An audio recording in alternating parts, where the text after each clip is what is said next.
आज हम आपातकाल के प्रावधान पढ़ेंगे जो संविधान के भाग 18 में दिए हुए हैं। सीधे सीधे एक क्वेश्चन तो यही पूछ लेता है कि आपातकाल का प्रावधान संविधान के किस भाग में दिया हुआ है।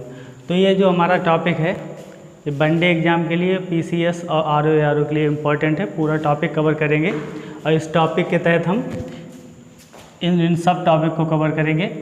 आपात के प्रकार, मतलब कितने प्रकार का आपात होता है, राष्ट्रीय आपात क्या होता है, कब कब लागू हुआ, प्रक्रिया क्या रही इसकी, लागू करना, अनुमोदन कैसे होता है, विस्तार कैसे होता है, समाप्त कैसे करना होता है, राष्ट्रीय आपात का प्रभाव कहाँ कहाँ पड़ता है कि कार्यपालिका पर क्या प्रभाव पड़ता है, विधायिका पर क्या प्रभाव पड़ता है, वित्तीय मामलों पर क्या प्रभाव पड़ता है, लोकसभा और विधानसभा पर क्या कर प्रभाव, इसके कार्यकाल पर क्या प्रभाव पड़ता है कि कार्यकाल बढ़ता है या घट जाता है या कितना बढ़ सकता है। इन सब चीज़ों को हम देखेंगे और मूल अधिकारों पर क्या प्रभाव पड़ता है। तो पहला टॉपिक देखते हैं हम कि आपात कितने प्रकार के होते हैं। सबसे पहले आपात के प्रकार कि संविधान में आपात कितने प्रकार का दिया हुआ है। तो संविधान में आपात 3 प्रकार का दिया हुआ है। पहला है राष्ट्रीय आपात,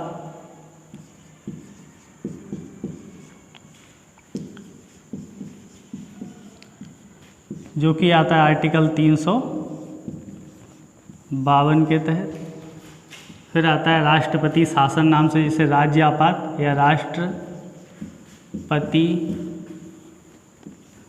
शासन बोला जाता है, जो अनुच्छेद 356 के तहत लगता है। और फिर होता है वित्तीय आपात,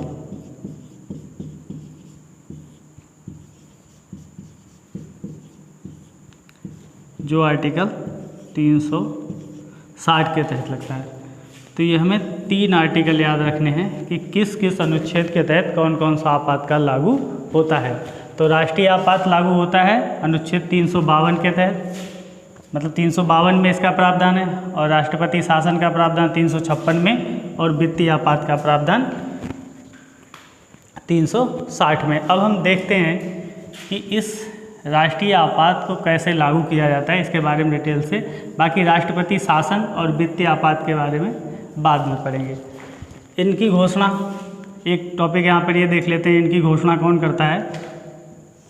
तो इसके लिए याद रखना है कि मंत्री, यहाँ पे जो कन्फ्यूजन है उसे दूर कर दें, मंत्रिमंडल की सिफारिश पर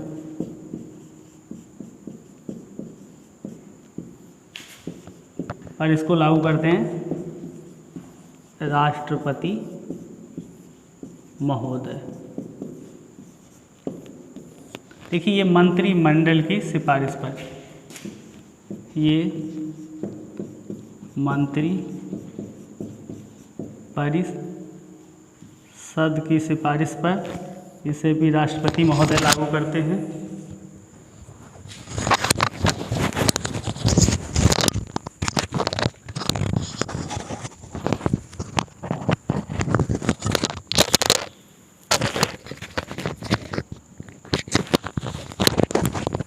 सॉरी फॉर डिस्टर्बेंस।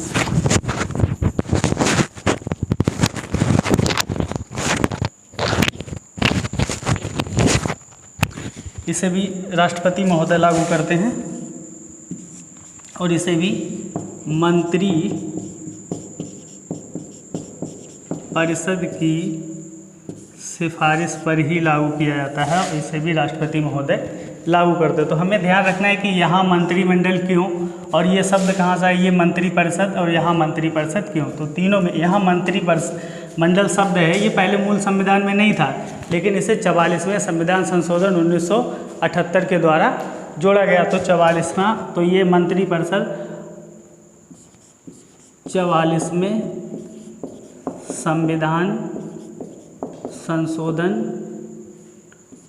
1978 के द्वारा ये प्रावधान जोड़ा गया कि जो राष्ट्रपति शासन होता है उसको मंत्रिमंडल की सलाह पर लागू किया जाता है। अच्छा, ये क्वेश्चन यहाँ से ये पूछा जाता है कि जो मंत्रिमंडल शब्द है जिसका प्रयोग पहले संविधान में नहीं था, उसका प्रयोग पूरे संविधान में सिर्फ एक जगह कहाँ पर होता है। तो वो है आर्टिकल 352। ये क्वेश्चन भी पूछा जा सकता है कि मंत्रिमंडल शब्द का प्रयोग संविधान में पहली बार कहाँ पर किया गया और अभी भी वहीं पर है, तो ये मंत्रिमंडल 352 के तहत ये क्वेश्चन आ सकता है। बाकी आगे अब हम देखेंगे कि राष्ट्रपति शासन कब लागू हुआ, कब लागू हुआ भारत में।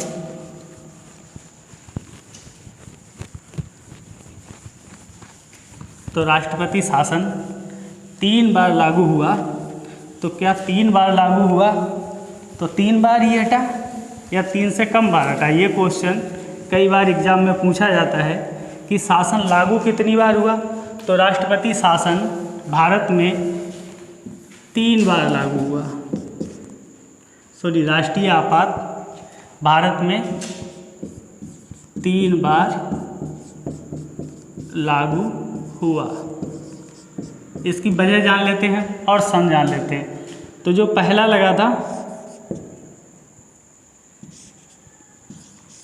1962 में, और ये हटाया गया था 1968 में। यहाँ पर वजह ये थी कि 2 युद्ध हुए थे। एक तो हमारा 1962 में युद्ध हुआ था चीन से युद्ध, ठीक है। और दूसरा यहीं पर 1965 में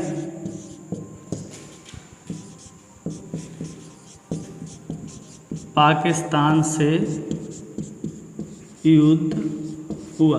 तो बाह्य आक्रमण के आधार पर 1962 में पहली बार राष्ट्रीय आपात की घोषणा की गई, जिसको 1968 में हटाया गया।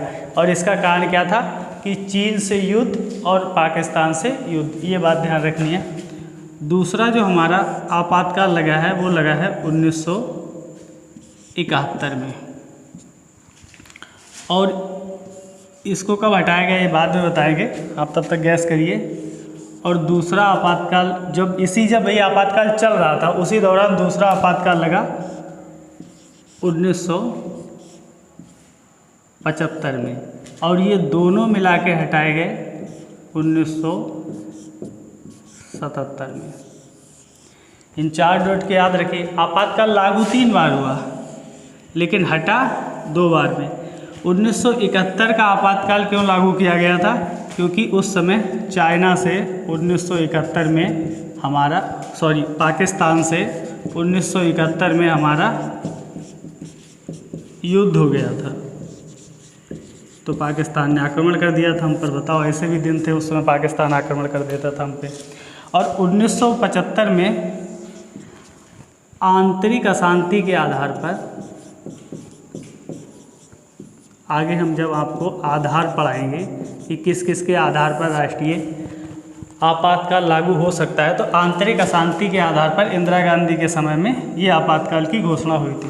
तो डेट कितनी है? 1962, 1971, 1975, 3 बार में लागू हुआ और हटा नीचे वाला 1977, मतलब एक साथ में, और ये 1968। यहाँ कारण क्या था? चीन से युद्ध, पाकिस्तान से युद्ध। यहाँ कारण क्या था? पाकिस्तान से युद्ध। और दूसरे 75 वाले की घोषणा से कारण क्या था? आंतरिक अशांति के आधार पर।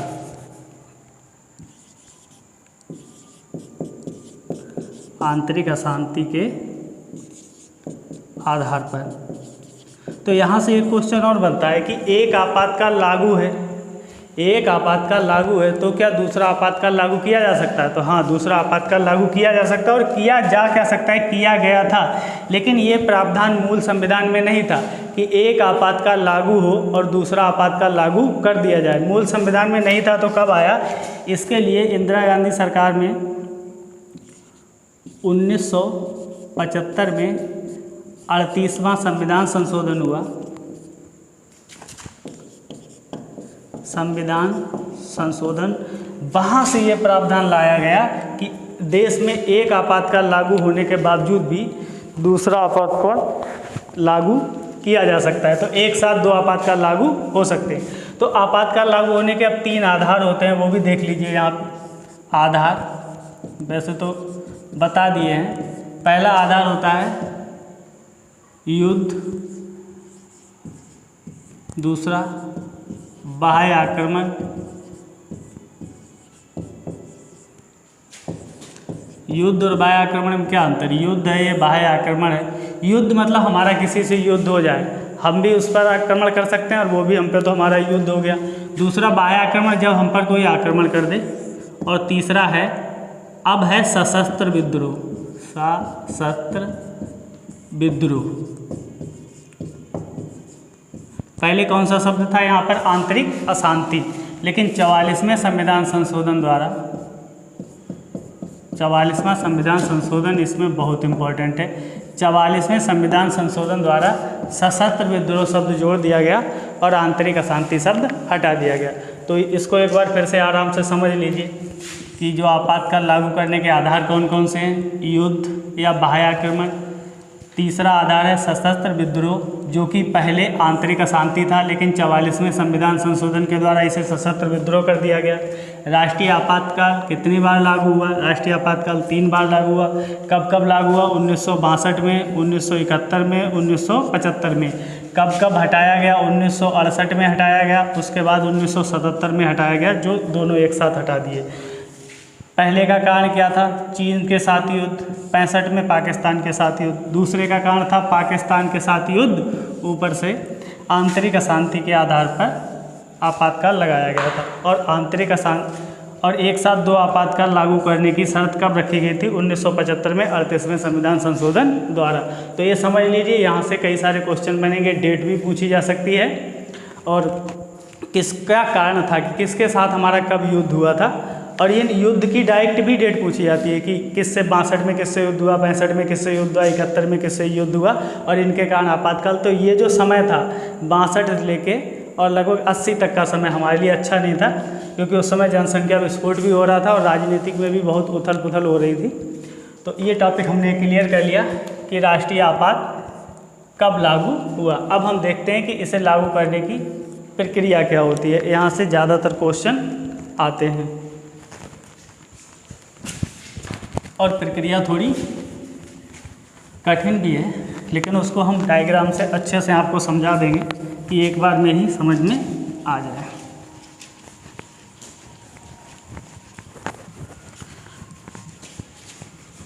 तो राष्ट्रीय आपात लागू करने की प्रक्रिया क्या है? मान लीजिए राष्ट्रपति महोदय हैं और राष्ट्रपति महोदय ने मंत्रिमंडल की सलाह पर घोषणा कर दी। तो यहाँ से प्रक्रिया शुरू होती है। पहले होता है मंत्रिमंडल। अब हम पढ़ रहे हैं लागू करने की प्रक्रिया। तो मंत्रिमंडल ने सलाह दी किसको? राष्ट्रपति महोदय को। और राष्ट्रपति महोदय ने घोषणा कर दी कि आपातकाल या राष्ट्रीय आपात लागू है। अब इस घोषणा को पास करवाना पड़ेगा दोनों सदन से। दोनों सदन कौन कौन से? राज्यसभा,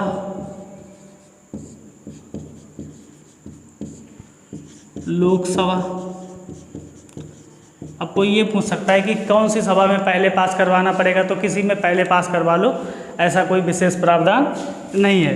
तो मान लो पहले लोकसभा में गए और लोकसभा में इसे पास करवाया और फिर, तो यहाँ पर 2 प्रावधान पूछे जाते हैं कि कितने दिन के अंदर, मतलब यहाँ घोषणा होने के बाद कितने दिन के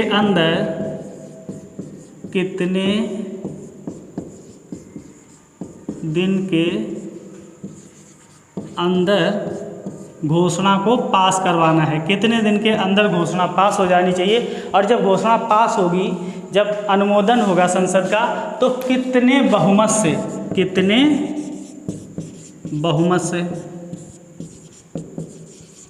मतलब बहुमत कौन सा लगेगा और कितने दिन के अंदर? तो 1 माह के अंदर, मतलब 1 माह के अंदर दोनों सदनों से पास करवाना जरूरी है। और कितने बहुमत के साथ? तो यहाँ पर बहुमत लगता है विशेष, क्योंकि आपातकाल है, राष्ट्रीय आपात है, विशेष बहुमत तो ये बड़ी चीज़ है, तो इसे विशेष बहुमत से पास करवाना अनिवार्य है। अब देख लीजिए, मान लीजिए लोकसभा में पास हो गया तो लोकसभा में पास होकर प्रस्ताव राज्यसभा में चला गया और राज्यसभा में पास हो गया, तो अब ये लागू रहेगा। और कितने दिन तक लागू कर सकते हैं? मान लीजिए ये प्रस्ताव पास हो गया, दोनों से पास हो गया, राष्ट्रपति महोदय ने पहले ही घोषणा कर दी थी, तो यहाँ से प्रस्ताव आ गया, तो एक बार में आपातकाल के अनुमोदन होने के बाद आपातकाल कितने दिन तक लागू रह सकता है एक बार में? तो अगर एक बार पास कर दिया, एक बार पास कर दिया तो कितने दिन तक लागू रहेगा? तो 6 माह तक लागू रहेगा। अगर एक बार आपातकाल का जो प्रस्ताव है वो पास हो गया तो वो 6 महीने तक लागू रहेगा। एक माह में ये 6 माह डेट याद रखें। और ऐसा 6 माह करके कितने साल तक लगाया जा सकता है? तो यहाँ पे आंसर है अनंत काल तक। मतलब 6 माह करके आप कभी तक राष्ट्रीय आपात को लागू रख सकते हो। तो यहाँ आप लिख लें अनंत काल तक, अनंत काल तक। तो 2 क्वेश्चन यहाँ से पूछे जा सकते हैं। एक तो घोषणा किसके आधार पर होती है? मंत्रिमंडल के आधार पर। घोषणा कौन करता है? राष्ट्रपति महोदय करते हैं। ये घोषणा होने के बाद कहाँ जाती है? या तो लोकसभा जाएगी या राज्यसभा जाएगी। हमने पहले लोकसभा में ले गए, अब लोकसभा में चली गई और लोकसभा से पास हो गई।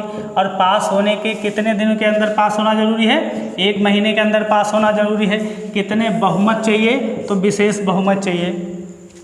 एक बार पास होने के बाद कितने दिन तक लागू रहेगा? एक बार पास होने के बाद 6 माह तक लागू रहेगा। और ऐसे 6 माह करके, मतलब फिर से अनुमोदन करवा लीजिए, फिर 6 माह चला लीजिए, फिर से अनुमोदन करवा लो तो फिर से 6 माह तक, मतलब 6 माह करके आप अनंत काल तक इसे लागू रख सकते हैं। यहाँ पे इतना कोई समय नहीं है कि 5 साल 10 साल तक, मतलब जब तक पास होता रहेगा संसद से तब तक चलता रहेगा। अब इसमें एक बहुत क्रिटिकल कंडीशन बनती है। मान लो कि लोकसभा भंग है। एक सवाल बहुत अच्छा बनता है यहाँ से, उस पर दिमाग लगाओ जरा, कि मान लो लोकसभा भंग है और प्रस्ताव पास करवाना है, घोषणा कर दी आपातकाल की राष्ट्रपति महोदय ने। अब लोकसभा भंग है, मतलब लोकसभा अभी है नहीं, राज्यसभा तो भंग हो नहीं सकती। क्यों? क्योंकि राज्यसभा स्थायी सदन है। अब लोकसभा है नहीं, क्वेश्चन है ध्यान दें, लोकसभा है नहीं अभी, राज्यसभा है, तो क्या राज्यसभा अकेले प्रस्ताव को पास कर सकती है? राज्यसभा अकेले प्रस्ताव को पास कर सकती है? आपको लगता होगा नहीं कर सकती, लेकिन ना, राज्यसभा अकेले प्रस्ताव को पास कर सकती है और आपातकाल लागू हो जाएगा। लेकिन जैसे ही नई लोकसभा आएगी, मतलब चुनाव हो गया और नई लोकसभा आ गई, अब लोकसभा जो नई वाली आई है उसको कितने दिन के अंदर पास करना होगा? मतलब दोबारा पास, एक बार राज्यसभा ने पास कर दिया, अब लागू तो हो गया, आपातकाल लागू हो गया, लेकिन अब जब नई लोकसभा आएगी तो वो कितने दिन के अंदर उसे पास करना होगा? कितने दिन के अंदर नई लोकसभा कितने दिन के अंदर पास करेगी? यहाँ पे ये बहुत इम्पोर्टेंट समय है। तो ये होता है 1 माह, अपनी पहली बैठक के 1 माह। जैसे ही इसकी पहली बैठक होगी, इसकी पहली बैठक होगी और पहली बैठक के 1 महीने के अंदर इसे उस प्रस्ताव को पास करना पड़ेगा। और जब दोबारा इसी एक प्रस्ताव पास करेगी, मान लो लोकसभा का चुनाव हुआ 3 महीने बाद या 2 महीने बाद, लेकिन उसके बाद नई लोकसभा आई, फिर उसने पास किया। अब अच्छा, ये एक और अच्छा क्वेश्चन ये बनता है कि चलो ठीक है, आपने कहा कि 6 महीने तक लागू होगा एक बार में पास करने पर। एक बार में राज्यसभा ने पास किया, मान लो 2 महीने पहले, राज्यसभा ने 2 महीने पहले पास किया, उसके बाद 2 महीने बाद नई सभा आई तो इसने 1 महीने बाद और पास किया, मतलब 1 महीने का समय मान लो, तो टोटल हो गए 3 महीने। तो अगर टोटल 3 महीने बाद पास हुआ तो डेट कहाँ से गिनी जाएगी? कहाँ से गिना जाएगा और कहाँ से देखा जाएगा कि भाई 6 महीने तक लागू रहेगा? तो जो दूसरा सदन पास करेगा, चाहे पहले लोकसभा में पास हो चाहे पहले राज्यसभा में, लेकिन ना, जो बाद वाला सदन पास करेगा। जैसे मान लो लोकसभा ने बाद में पास किया तो लोकसभा जिस दिन पास करेगी उस दिन से 6 महीने, मतलब यहाँ पे एक लाइन याद रखिए कि 6 महीने की गिनती किस सदन की तारीख से होती है? तो दूसरे सदन, और दूसरा सदन कोई हो सकता है, दूसरे सदन के द्वारा जो पास करने की तिथि होगी, दूसरे सदन के द्वारा जो पास करने की तिथि होगी, उस तिथि से 6 महीने समय गिना जाएगा। तो याद रखिए कि 6 महीने का समय कब से गिना जाएगा? दूसरे सदन के पास करने वाली तिथि से, ना कि पहले सदन की। तो हमने ये देख लिया कि लागू कैसे होगा और इसका पूरी प्रक्रिया को समझ ली। मतलब लोकसभा भंग है फिर भी लागू हो सकता है। दूसरी बात है, नई लोकसभा आने के 1 महीने के अंदर अंदर, जैसे ही उसकी पहली बैठक होगी उसके 1 महीने के अंदर अंदर उसे पास करना अनिवार्य हो जाएगा। अब हम देखेंगे लागू करना, और इसमें हो गया आपका अनुमोदन और विस्तार। अब देखते हैं समाप्त कैसे होता है। तो समाप्त करने के लिए 3 प्रावधान हैं। 3 प्रावधान क्या है? 3 कंडीशन बनती हैं कि समाप्त किन किन कंडीशनों में हो जाएगा राष्ट्रीय आपात। देखो ध्यान से समझते रहो, चीज़ें थोड़ी कठिन हो सकती हैं लेकिन क्वेश्चन यहीं से बनते हैं और ऐसे ही बनते हैं, ठीक है। अगर मान लो कोई आपको सरल सरल 2-4 फैक्ट रटवा भी देता है और फिर वहाँ से क्वेश्चन नहीं बना तो फिर क्या करोगे? तो पढ़ना है तो एक बार डिटेल से पढ़ो। पढ़ाई बार बार थोड़ी की जाती है कि चलो ठीक है अभी मैं इसके वनडे एग्जाम की करता हूँ, बाद में जाके IAS PCS बनूंगा। एक बार पढ़ ही रहे हो तो ध्यान से पढ़ो। और GS अलग अलग नहीं होती है, ऐसा नहीं कि वनडे एग्जाम के लिए दूसरी किताब उठाता है एग्जामिनर, और वो तो मार्केट में कंपटीशन वालों ने अपनी अपनी किताबें छाप दी हैं बड़ी बड़ी किताबों से छोटी छोटी करके। तो वनडे एग्जाम की किताब लेने जाओ तो वो थोड़ी पतली सी होती है, और मान लो पॉलिटिक किताब लेने जाओ लक्ष्मीकांत तो थोड़ी मोटी सी होती, लगता है कि IAS वाली किताब है बाकी वनडे की है। तो ऐसा नहीं होता है, पढ़ते सब वही हैं, मैटर वहीं से उठाते हैं अच्छी किताबों से ही। तो अब समाप्त करने का क्या तरीका है कि जो राष्ट्रीय आपात लागू है, जो राष्ट्रीय आपात लागू है इसे समाप्त कैसे करेंगे? तो समाप्त करने की 3 कंडीशन है भाई। पहली कंडीशन, राष्ट्रपति महोदय का जब मन करे कि बस बहुत हुआ अब नहीं, वापस, राष्ट्रपति का जब मन करे वो वापस ले सकते हैं। दूसरी कंडीशन ये बनती है कि समय समाप्त हो जाए। 6 महीने के लिए पास किया, दूसरी बार संसद ने अनुमोदन नहीं किया तो 6 महीने के अंदर खत्म। तो समय समाप्त होने पर, समय समाप्त होने पर 2 कंडीशन हो गई। तीसरी कंडीशन जो बाद में जोड़ी गई 44वें संविधान संशोधन द्वारा, यहाँ भी 44वां संविधान संशोधन घुस गया, कॉन्स्टिट्यूशन अमेंडमेंट। अच्छा, 2 संविधान संशोधन आप याद रखो, एक 42वां और एक 44वां। इनकी डेट कैसे याद रखोगे? 4-2-6 मतलब 1976। देखो 4-2-6 करो 1976 कर लो, और 4-4-8 करो तो 1978। तो 76-78 ये याद करने का तरीका है इनका। ये इंदिरा गांधी के समय हुआ था, बाद में जनता पार्टी की सरकार आई थी तब हुआ था। तो इसी को, ये 42वें संविधान संशोधन को ही मिनी कॉन्स्टिट्यूशन कहा जाता है। 42वें संविधान संशोधन को मिनी कॉन्स्टिट्यूशन कहा जाता है। ये भी क्वेश्चन पूछा जाता है कि मिनी कॉन्स्टिट्यूशन किसे कहा जाता है? तो 42वें संविधान संशोधन के कहीं अलग से लिख लेना, नोट कर लेना। दूसरा होता है कि लोकसभा, तीसरा, लोकसभा को लगे कि नहीं ये तो अब राष्ट्र समाप्त होना चाहिए, तो लोकसभा क्या करेगी? 10% लोग, लोकसभा के जो सदस्य हैं उनके 10% सदस्य मिलकर एक प्रस्ताव ला सकते हैं कि भाई 10% सदस्य मिलकर एक प्रस्ताव ला सकते हैं कि इसे आपातकाल को हटाओ। जब ये प्रस्ताव आएगा तो लोकसभा में आपको पता है लोकसभा अध्यक्ष लोकसभा की अध्यक्षता करते हैं, तो लोकसभा के अध्यक्ष महोदय देखेंगे और 14 दिन के अंदर, कितने दिन के अंदर? 14 दिन के अंदर एक मीटिंग बुलाएंगे और मीटिंग में साधारण बहुमत द्वारा विधेयक पास होगा और आपातकाल हट जाएगा। तो याद रखिए, राष्ट्रीय आपात लगता है विशेष बहुमत से और हटता है साधारण बहुमत से, ठीक है। तो 3 कंडीशन, राष्ट्रपति महोदय जब चाहे वापस ले लें, समय समाप्त होने पर कहानी खत्म, लोकसभा चाहे तो। अच्छा, ये क्वेश्चन बताओ जरा, दिमाग लगाओ कि क्या लोकसभा राज्यसभा में ये हटाने का विधेयक आ सकता है या नहीं आ सकता? राज्यसभा पास तो करती है, तो क्या विधेयक आ सकता है उसमें हटाने का या नहीं आ सकता? बहुत इंटरेस्टिंग क्वेश्चन और बहुत गहराई से पूछा जाने वाला क्वेश्चन है। तो ना, क्यों? क्योंकि राज्यसभा में आपातकाल को हटाने का विधेयक नहीं लाया जा सकता, वो सिर्फ लोकसभा में ही लाया जा सकता है। तो ये बात को भी नोट कर लें कि ये जो विधेयक है 10% सदस्यों की मदद से आता है, ये केवल लोकसभा में आता है, राज्यसभा में नहीं आता। तो आपातकाल हटाने के जो प्रस्ताव आता है वो कहाँ आता है? लोकसभा में।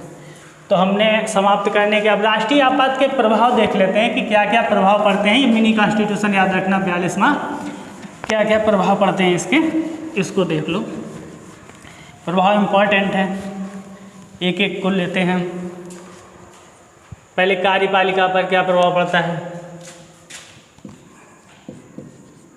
कार्यपालिका, एक बार समझ लेते हैं कार्यपालिका क्या होती है और कितने प्रकार की होती है, क्योंकि अब पढ़ ही रहे हैं।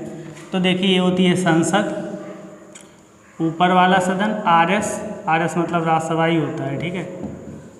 एलएस लोकसभा, यहाँ राष्ट्रपति महोदय, इसको संसद कहेंगे।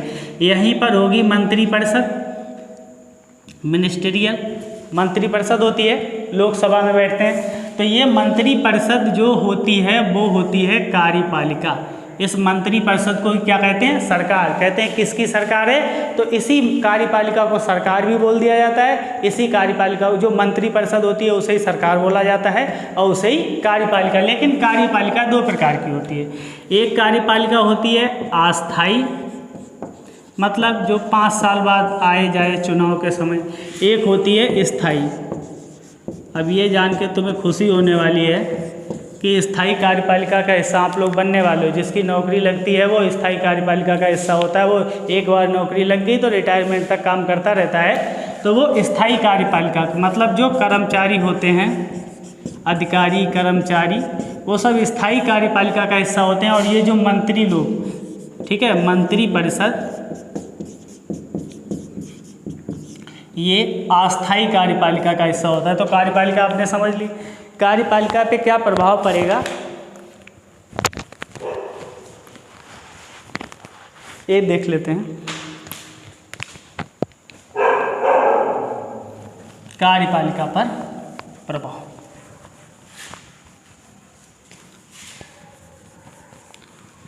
तो कार्यपालिका दो हो गई, एक केंद्र में होगी फिर एक राज्य में होगी। तो केंद्र की कार्यपालिका, केंद्र की या केंद्र सरकार,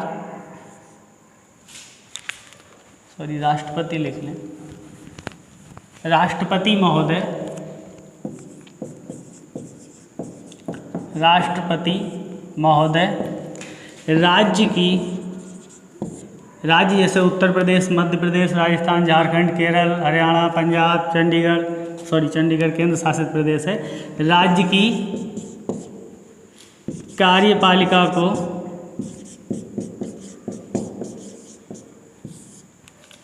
को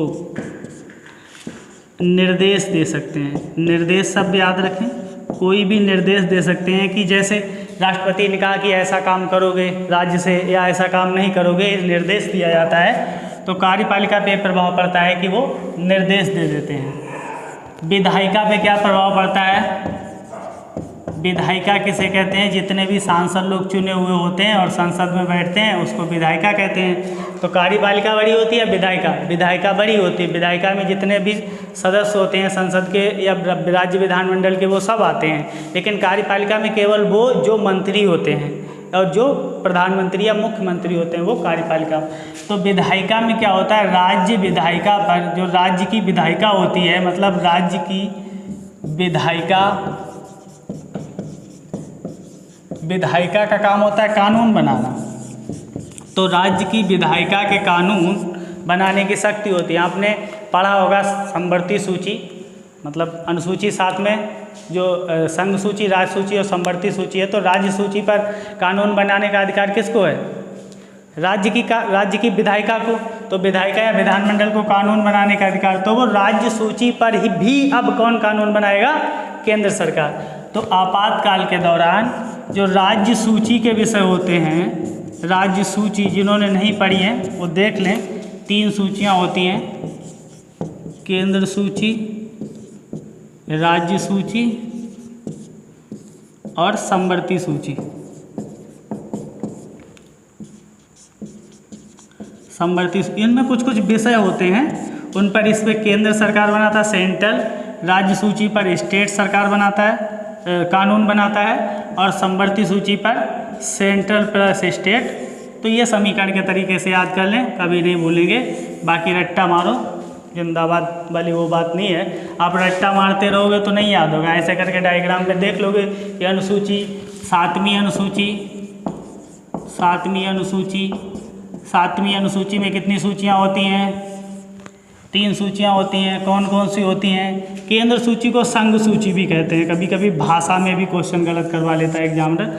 तो संघ सूची या केंद्र सूची, इस पे सेंट्रल गवर्नमेंट कानून बनाती है, और राज्य सूची इस पे मतलब संसद कानून बनाती है, इस पे राज्य विधानमंडल। राज्य सूची पर, समवर्ती सूची पे दोनों, सेंट्रल और स्टेट दोनों। तो C for central, S for state. तो यहाँ पर सेंट्रल स्टेट मतलब एक सूत्र बन गया CS, C+S। तो ऐसे करके इसको याद रख लो। अब राज्य सूची के विषय पर आपातकाल के दौरान कौन कानून बना सकता है? कानून बनाने का अधिकार कहाँ चला जाता है? संसद के पास। वैसे संसद अपनी सूची पर कानून बनाती है, समवर्ती सूची के कुछ विषयों पर कानून बनाती है, लेकिन यहाँ पर संसद राज्य सूची के भी विषय पर कानून बनाती है। तो आपसे क्वेश्चन पूछा जा सकता है कि कब, क्या आपातकाल के दौरान या राष्ट्रीय आपात के दौरान जो संसद है वो राज्य विधानमंडल की विधायिका शक्ति को अपने अंडर में ले सकता है या नहीं ले सकता? ले सकता है, क्योंकि मतलब विधायिका शक्ति को अपने अंडर में लेने का मतलब कि कानून अब कौन बनाएगा? केंद्र या संसद। तो ये हो गया। अगला प्रभाव देखते हैं। विधायिका पे हमने पढ़ लिया, कार्यपालिका। वित्तीय मामलों पर क्या प्रभाव पड़ता है? वित्तीय मामले कैसे हम हल करते हैं?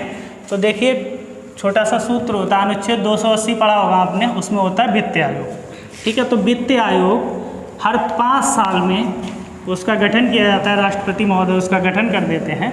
तो वित्त आयोग ये बताता है कि सेंट्रल गवर्नमेंट के जो कर हैं या जो आय है, सेंट्रल गवर्नमेंट के पास जो रुपया इकट्ठा होता है, उससे राज्यों को जो पैसा देना होता है उसका फार्मूला निर्धारित करने का अधिकार होता है वित्त आयोग का। वित्त आयोग फार्मूला निर्धारित करता है सामान्य तौर पे।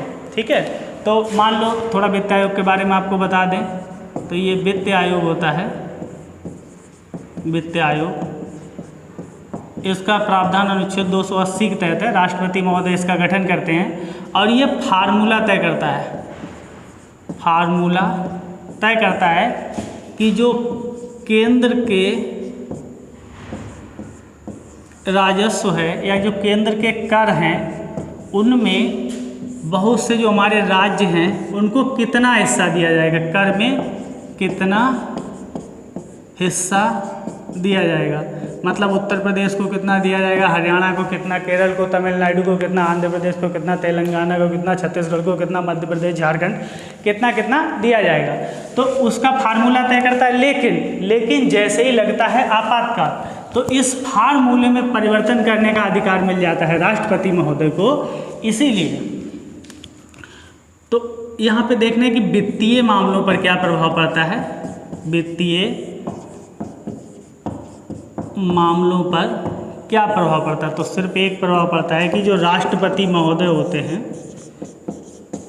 वो वित्तीय फार्मूला होता है जो कि कितना पैसा किस राज्य को दिया जाएगा, इस वित्तीय फार्मूला शब्द का प्रयोग इसीलिए मैंने किया था, वित्तीय फार्मूला को बदल सकते हैं, बदल सकते हैं। ठीक है, यहाँ से एक हिडन क्वेश्चन, एक अंडर क्वेश्चन, मान लो, चलो आप आंसर दो कि वित्तीय फार्मूला को बदल सकते हैं। क्या राज्यपाल महोदय राज्य को जो केंद्र दे रहा है पैसे या जो सहायता दे सकते हैं, क्या उसको पूर्णतया बंद कर सकते हैं या कम कर सकते हैं?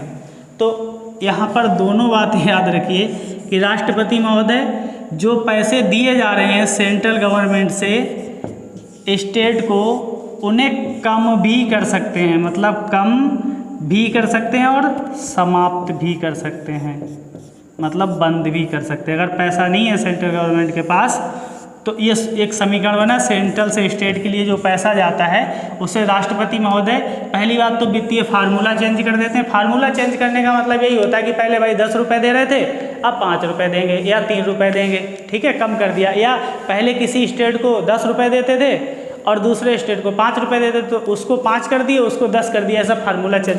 तो यहाँ पे 2 बातें याद रखिए कि इसमें जो देने वाले पैसे उनको कम भी किया जा सकता है और समाप्त भी किया जा सकता है। अच्छा ठीक है, चलो ये फार्मूला हो गया, ठीक है, फार्मूला चेंज कर दिया राष्ट्रपति महोदय ने।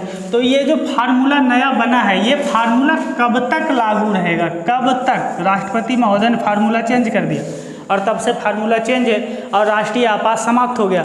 तो राष्ट्रीय आपात भले समाप्त हो जाए, लेकिन ये फार्मूला उस वित्त वर्ष के अंत तक, उस वित्त वर्ष के अंत तक, वित्त वर्ष के अंत तक, मतलब अब इसे एक उदाहरण से समझ लीजिए। जैसे आपातकाल लागू हुआ जुलाई में, ठीक है, और आपातकाल चलता रहा दिसंबर तक, तो जुलाई से दिसंबर, और हमारा वित्तीय वर्ष कब से शुरू होता है? 1 अप्रैल से। तो 31 मार्च तक राष्ट्रपति महोदय के द्वारा लागू किया गया फार्मूला चलता रहेगा। कितने दिन तक चलता रहेगा? 31 मार्च तक, मतलब वित्त वर्ष के अंत तक। तो वित्त वर्ष हमारा कब खत्म होता है? 31 मार्च को। तो 31 मार्च तक हमारा ये फार्मूला चलता रहेगा। तो यहाँ पे आपने वित्तीय प्रभाव देख लिया कि आपातकाल का वित्तीय मामलों पर क्या प्रभाव पड़ता है। अब देखिए, ये सबसे ज़्यादा पूछा जाने वाला क्वेश्चन है। अभी आप देखोगे कि लोकसभा और विधानसभा पे क्या प्रभाव पड़ता है, ठीक है। लोकसभा और विधानसभा पर राष्ट्रीय आपातकाल का क्या प्रभाव पड़ता है। तो लोकसभा का गठन और विधानसभा का गठन किया जाता है और सामान्यतः इनकी जो अवधि होती है वो 5 वर्ष के लिए इनका कार्यकाल होता है। तो हम इसको 2 ऐसे करके पढ़ लेंगे। जैसे मान लो यहाँ लोकसभा है, लोकसभा, और यहाँ है विधानसभा। आपको बता दें कि लोकसभा और विधानसभा का ही चुनाव होता है, ठीक है। कैसे? प्रत्यक्ष रूप से, ठीक है।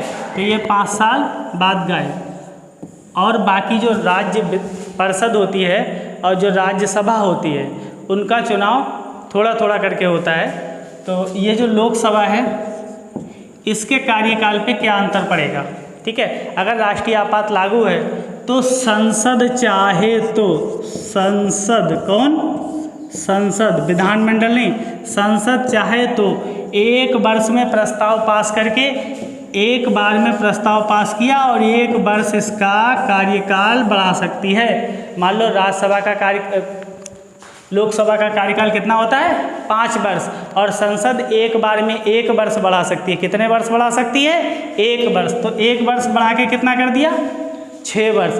अब मान लो क्या फिर 1 वर्ष बढ़ा सकती है, तो फिर से 1 वर्ष बढ़ा सकती है, और ऐसे कब तक बढ़ा सकती है? जब तक उसकी इच्छा, अनंत काल तक। तो संसद ये एक वर्ष करके, एक वर्ष करके कितने काल तक बढ़ा सकती है? अनंत काल तक, अनंत काल तक, मतलब बढ़ाते रहो बढ़ाते रहो। और विधानमंडल के भी, विधानसभा के साथ भी है, इसका भी कार्यकाल 1 बार में 1 वर्ष, 1 बार में कितना बढ़ाया जा सकता है? 1 वर्ष। तो 1 बार, यहाँ पे सूत्र याद रखो कि कार्यकाल 1 बार में 1 वर्ष, 1 वर्ष कर करके कई वर्ष, मतलब अनंत काल तक बढ़ाया जा सकता है। लेकिन आपातकाल को हमने पहले बताया था कि सिर्फ 6 महीने के लिए बढ़ाया जा सकता है, लेकिन लोकसभा और विधानसभा का कार्यकाल कितने वर्ष के लिए बढ़ाया जा सकता है? 1 वर्ष के लिए। वहाँ भी अनंत काल तक, यहाँ भी अनंत का 1 वर्ष करके। तो ये 1 वर्ष और 6 महीने में कन्फ्यूजन ना हो। 6 महीना है कि आपातकाल कितने समय के लिए बढ़ेगा? 1 बार में 6 महीने के लिए। और लोकसभा और विधानसभा का कार्यकाल कितने के लिए बढ़ेगा? 1 बार में 1 वर्ष ऐसे। अच्छा, कब बढ़ा? एक एग्जाम्पल मान लो, आपसे क्वेश्चन पूछे कोई, उदाहरण के लिए देख लो कि क्या कभी लोकसभा का कार्यकाल बढ़ाया गया? तो इसका उत्तर क्या है? हाँ या ना? इसका उत्तर है हाँ, लोकसभा का कार्यकाल बढ़ाया गया। कब बढ़ाया गया होगा? 1971 में पहुँचो। 1971 में जो हमारी लोकसभा का गठन हुआ इंदिरा गांधी के समय में 1971 में, तो भाइयों और बहनों उसका कितने दिन तक होगा? 1975 तक कार्यकाल होना चाहिए।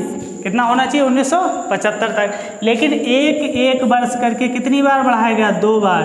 तो कितना हो गया? 1977। कितने तक हो गया? 1900। तो ये कौन सी लोकसभा थी? मतलब ये कौन सी लोकसभा थी? किस नंबर की लोकसभा थी? तो ये 5वें नंबर की लोकसभा थी। किस नंबर की लोकसभा थी? 5वें नंबर की। मतलब 5वीं लोकसभा का कार्यकाल। तो हम यहाँ पे लिख देते हैं, ये उदाहरण किसका है? 5वीं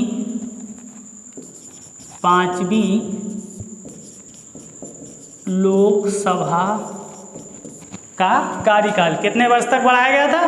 2 वर्ष तक। क्या एक बार में बढ़ा दिया? नहीं, एक वर्ष करके 2 वर्ष तक बढ़ाया गया। और कब तक चला? 71 से 75 की जगह पे 71 से 77 तक। तो लोकसभा और विधानसभा पे ये प्रावधान मतलब ये लागू होता है। 1 वर्ष याद रखिए यहाँ पर। अब हम देख लेते हैं मूल अधिकारों पर क्या प्रभाव पड़ता है। ये इम्पोर्टेंट है और कई सारे बच्चे कंफ्यूज हो जाते हैं कि जो आपातकाल है वो पढ़ाया तो जाता है अनुच्छेद 352 के तहत। सब कहते रहते हैं कि राष्ट्रीय आपातकाल का प्रावधान 352 के तहत है, लेकिन अनुच्छेद 358 और 359 ये दोनों कहाँ से टपक जाते हैं? तो इनको ध्यान रखिए। इनको देखने के लिए हम एक डायग्राम बनाते हैं और उस डायग्राम के द्वारा हम देखेंगे कि जो राष्ट्रीय आपात होता है या जो आपातकाल होता है उसका मूल अधिकारों पर क्या प्रभाव पड़ता है। तो मूल अधिकारों पर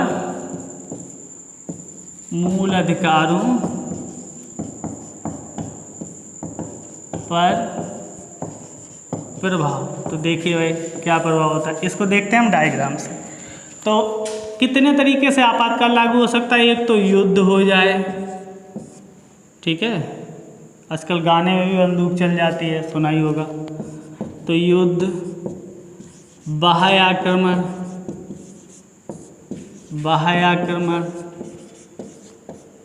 तीसरा सशस्त्र विद्रोह, जो पहले आंतरिक अशांति था। 44वें संविधान संशोधन द्वारा इसे सशस्त्र विद्रोह कह दिया। विद्रोह होता है और सशस्त्र होता है जिसमें शस्त्र लेके विद्रोह। इन दोनों आपातकाल को, बाह्य आपातकाल और ये बाह्य आक्रमण और युद्ध, इन दोनों को बाह्य आपातकाल भी बोला जाता है और सशस्त्र विद्रोह को आंतरिक आपातकाल बोला जाता है। क्योंकि सशस्त्र विद्रोह कहाँ होगा? देश में, और ये युद्ध और बाह्य आक्रमण कहाँ? बाहर से होते हैं, इसलिए इसको बाह्य आपातकाल बोल देते हैं और इसको आंतरिक आपातकाल। फिर आता है अनुच्छेद 358 और अनुच्छेद 359। एक ही डायग्राम में आराम से समझ लीजिए, कभी गलत नहीं होगा। राष्ट्रपति महोदय घोषणा करते हैं, सबको पता है, ठीक है। अब देखिए, अगर युद्ध और बाह्य आक्रमण हुआ है तो आपातकाल लागू होगा अनुच्छेद 358 के तहत। अगर युद्ध और बाह्य आक्रमण हुआ है तो आपातकाल लागू किसके द्वारा होगा? किस आर्टिकल के तहत? मतलब 352 में प्रावधान है, लेकिन लागू किसके द्वारा होगा? 358 के द्वारा। और जैसे ही 358 के द्वारा लागू होगा तो अनुच्छेद 19 स्वाहा, अनुच्छेद 19 स्वतः खत्म हो जाता है, स्वतः समाप्त हो जाता है। राष्ट्रपति महोदय को कहना भी नहीं पड़ता कि अनुच्छेद 19। और अनुच्छेद 19 क्या होता है? अभिव्यक्ति की स्वतंत्रता। तो जैसे ही युद्ध या बाह्य आक्रमण होगा तो जो आपातकाल लागू होगा वो अनुच्छेद 358 के तहत लागू होगा। और अनुच्छेद 358 के तहत लागू होगा तो अनुच्छेद 319 मतलब मूल अधिकार है ये हमारा, अनुच्छेद 319 जिसको हम बोलते हैं अभिव्यक्ति की स्वतंत्रता, ये अपने आप समाप्त हो जाता है। यदि सशस्त्र विद्रोह हुआ है, कौन सा विद्रोह हुआ है? सशस्त्र विद्रोह, तो लागू होगा किसके द्वारा? अनुच्छेद 359 द्वारा। ये अंतर होता है 358 और 359 का अंतर समझ में नहीं आता बच्चों के। तो ये जो अंतर होता है 359 और इसमें क्या होगा? इसमें क्या होगा? देखो, राष्ट्रपति महोदय निर्देश जारी करेंगे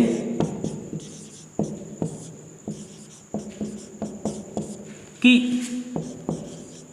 इस लाइन को खूब अच्छे से याद रखना कि कौन सा मूल अधिकार